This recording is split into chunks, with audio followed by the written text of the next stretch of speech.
Hey, here's a simple stretch for the back of the shoulder. We're going to capture some of the musculature and maybe part of some of the ligaments on the back called the posterior capsule.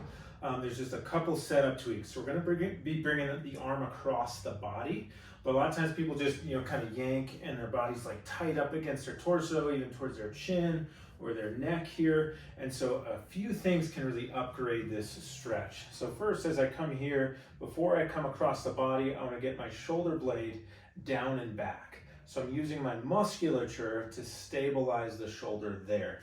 It can take a few attempts to get this, but we want to isolate shoulder blade movement from arm movement. So stabilizing the shoulder blades, I can't move my arm as much, but I can still get it to where we want to stretch. So I'm going to get that here, and then I'm going to bring the arm across the body without letting the shoulder blade go. So I'm coming there, I'm gonna get my arm up top, across the body. I'm using my hand on the elbow to draw things across until I feel a light stretch.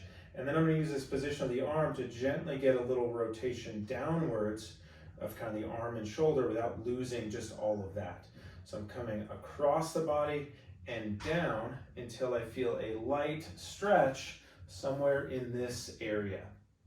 Now, this can be kind of a pinchy or a vulnerable position for some people, so I emphasize light stretch. If a 10 out of 10 is as hard as you can go, I'm at like a 4, maybe a 5 at the max, and it should feel like a comfortable stretch, and you can kind of play with some different angles of the arm.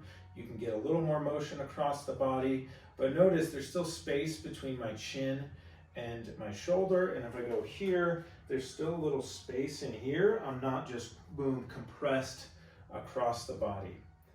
And then I can come here, then we can add a little what's called contract relax. So I'm gently moving the arm this way, so I'm going to push up into the arm that's doing the stretch.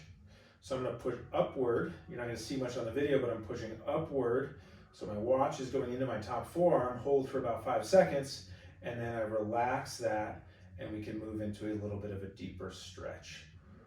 So that can isolate some of that. There are lots of times where we want to get the shoulder blade moving too. I prefer to do that a little differently, often with a band or a doorway, because we can get some protraction as well as coming across the body, and we're not just kind of getting any pinchy or impingement there. We're really controlling where the stretch is going to be.